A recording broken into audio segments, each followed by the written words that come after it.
प्रदेश कांग्रेस समितिना प्रवक्ता श्रीओ पार्थिवराजसिंहभाई, भाई हिरेनभाई बेनकन, आप सौ इलेक्ट्रॉनिक्स और प्रिंट मीडिया पत्रकार मित्रों हार्दिक स्वागत करिए छीए। देश आजाद थयो, बंधारण अमल में आव्युं અને દેશના બંધારણે આપણને સૌને મતનો અધિકાર આપ્યો ને આ મતનો અધિકાર આપણો સૌથી મોટો અધિકાર છે અને એ અધિકાર છીનવાઈ ના જાય, એની રક્ષા થાય એ માટેની પૂરેપૂરી જવાબદારી ચૂંટણી પંચની છે। ચૂંટણી પંચ एक स्वायत्त संस्था है, बंधारणीय संस्था है અને દેશના પ્રજાના પરસેવાના ટેક્સ થી એ ચાલે છે। ત્યારે એવા સંજોગોમાં ગુજરાતમાં જ્યારે 27 ઓક્ટોબર થી એસઆઈઆર ની પ્રક્રિયાની શરૂઆત થઈ, 4 નવેમ્બર થી શરૂ કરીને 1 મહિના સુધી ગુજરાતના બધા જ બીએલઓ એ ઘેર ઘેર જઈને આખી પ્રક્રિયા માટે કામ કર્યું। જે રીતે એમની પર સરકાર द्वारा ચૂંટણી પંચ द्वारा પ્રેશર હતું, એના કારણે અનેક જગ્યાએ જે બીએલઓ હતા એમનું મૃત્યુ પણ થયું, બીએલઓ આત્મહત્યા પણ કરવી પડી ને સુસાઇડ નોટમાં લખવું પણ પડ્યું કે માનસિક ત્રાસ આપવામાં આવે છે, એના કારણે આત્મહત્યા કરવી પડે છે। એસઆઈ ની પ્રક્રિયા પછી જે ડ્રાફ્ટ યાદી डिसेम्बर महीना में जाहिर करवामां आवी, ए ड्राफ्ट यादी में जे मतदारो हता ए पण आनी अगाउनी जे मतदार यादी हती एमांथी लगभग 74 लाख जेटला मतदारो ए वखते ओछा थया। त्यार पछी आखा गुजरातमां एना वाधा माटेनो समय हतो, एमां नवा नाम एडिशन कराववा माटेनो समय हतो, फेरफार करवानो समय हतो। ये समय दरमियान पर फॉर्म नंबर 6, फॉर्म नंबर 7 ने फॉर्म नंबर 8 भराया અને આખા ગુજરાતમાં ફોર્મ નંબર 7 ભરી અને આખા ગુજરાતમાં ચોક્કસ વિસ્તાર, ચોક્કસ વર્ગના ટાર્ગેટ કરીને મતદારોના નામ કમી કરાવવા માટેનું જે ભારતીય જનતા પાર્ટીનું ચૂંટણી પંચ સાથે મળીને જે ષડયંત્ર થયું, એના આધારે લગભગ 12.5 લાખ જેટલા ફોર્મ ભરાયા અને એની સામે જે વિરોધ વંટો ઉઠ્યો, લોકો રસ્તા પર ઉતર્યા, કોંગ્રેસ પાર્ટીએ લોકોના મતના અધિકારની રક્ષા માટેની લડાઈનું નેતૃત્વ કર્યું અને આખી પ્રક્રિયાને કારણે ચૂંટણી પંચે પણ પોતાની ઇજ્જત બચાવવા માટે જે ભાજપના નેતાઓ દ્વારા ખોટા ફોર્મ નંબર 7 ભરાયા હતા એમને બચાવ માટે આખી પ્રક્રિયાના અંતે खूब ओछा प्रमाणे એટલે કે 1-2% લોકોના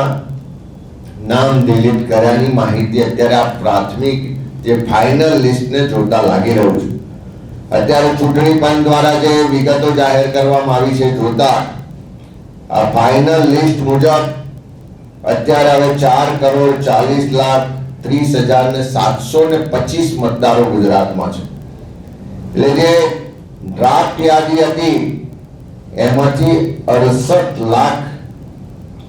એટલે કુલ જે મતદારો ઘટ્યા એ પહેલાની જૂની યાદી કરતા હવે ફાઇનલ યાદીમાં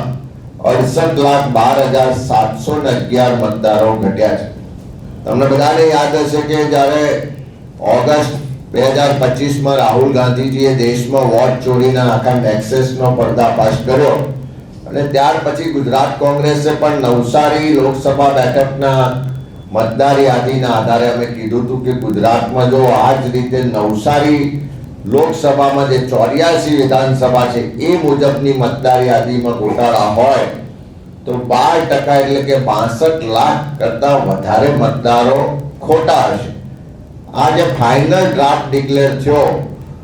ए जोता चूंटणी पंचे कीधुं छे के 68,12,711 मतदारो ओछा थया। અમે ઓગસ્ટ 2025 માં કીધું હતું કે 60 લાખ કરતા વધારે મતદારો ખોટા છે। એ આ એસઆઈઆર ની પ્રક્રિયા પછી જે 68 લાખ મતદારોના નામ કમી થયા એ સાબિત કરી આપે છે કે 2002 થી ગુજરાતમાં જેટલી મતદાર યાદીઓના આધારે ચૂંટણીઓ થઈ એમાં આ ખોટા મતદારો હાર જીતમાં મોટો રોલ ભજવતા હતા. એ આ ચૂંટણી પંચની આ એસઆઈની પ્રક્રિયા પછી બહાર આવ્યું છે. સાથે સાથે ચૂંટણી પંચે જે આજે આંકડા આપ્યા છે એ મુજબ કે જે નવી મતદાર યાદી એટલે કે ફાઇનલ મતદાર યાદી આજે પ્રસિદ્ધ થઈ છે, એમાં ડ્રાફ્ટ યાદી પછી 3,95,000 નામો ડિલીટ કરવામાં આવ્યા છે. અમે માંગણી કરીએ છીએ ચૂંટણી પંચ પાસે કે આ 3,95,000 મતદારોના નામ ડિલીટ થયા તો વિધાનસભા વિસ્તાર વાઇઝ, બૂથ વાઇઝ એની યાદી પબ્લિક ડોમેન પર લોકોની વચ્ચે જાહેર કરે,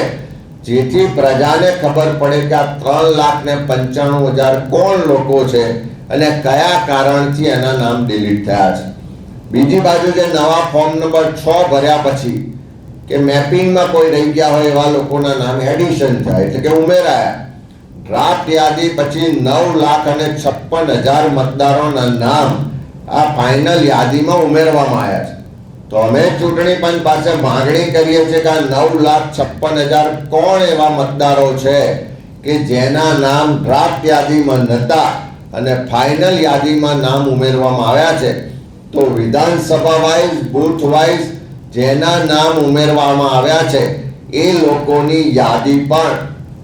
ચૂંટણી પંચ તાત્કાલિક પબ્લિક ડોમેનમાં મૂકે, લોકો માટે જાહેર કરે એવી માંગણી કરીએ છીએ. અને ખાસ કરીને આ લોકશાહી બચાવવાની લડાઈ છે, લોકોના મતના બંધારણીય અધિકારને બચાવવાની લડાઈ છે અને કોંગ્રેસ પક્ષનું એક કમિટમેન્ટ છે, કોંગ્રેસ પક્ષનું લોકો માટેનું એક સંકલ્પ છે કે ગુજરાતમાં એક પણ સાચા મતદારનો મતનો અધિકાર છીનવા નહીં દઈએ.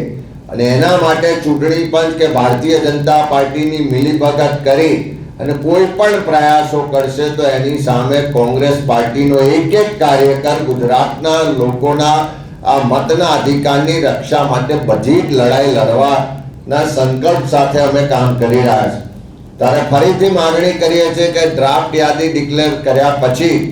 જે રીતે ગુજરાતમાં ફોર્મ નંબર 7 ભરીને લોકોનો મતનો અધિકાર છીનવાનો પ્રયત્ન થયો હતો, એ તમામ 12.5 લાખ ફોર્મ કોણે ભર્યા હતા,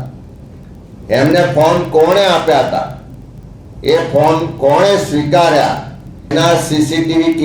કેમેરાના ફૂટેજ પણ જાહેર કરે અને સાથે સાથે ફોર્મ નંબર 7માં જે અરજદારો હતા, આ જે ફાઇનલ યાદી જોતા એમ લાગે છે કે 99%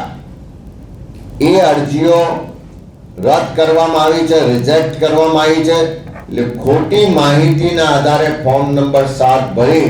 ચૂંટણી પંચ લોકોને તમામને હેરાન પરેશાન કર્યા, નાણાં, સમય, શક્તિનો વ્યય થયો. તો એવા ખોટા ફોર્મ નંબર 7 ભરવા વાળાની યાદી જાહેર કરે અને કયા કારણથી આ ફોર્મ રદ કર્યા છે એ પણ વિગતો જાહેર કરે અને ફોર્મમાં કાયદાની જે જોગવાઈ છે મુજબ ખોટા ફોર્મ નંબર 7ના જે અરજદારો છે એવા તમામ લોકો પર ફોજદારી કાર્યવાહી કરીને એફઆઈઆર કરવામાં આવે એ ફરી માંગણી અમે દોહરાવીએ છીએ. અને ખાસ કરીને આજે જ્યારે એસઆઈની આખી પ્રક્રિયા પછી ફાઇનલ મતદાર યાદી જાહેર થઈ છે અને એમાં જે નવા મતદારો ઉમેરાયા 9,56,000 એની સંપૂર્ણ વિગતો ચૂંટણી પંચ જાહેર કરે અને સાથે સાથે જે 3,95,000 મતદારોના નામ ડિલીટ થયા છે એની પણ વિધાનસભા વાઇઝ, બૂથ વાઇઝ વિગતો જાહેર કરે એવી માંગણી કરીએ છીએ. Thank you.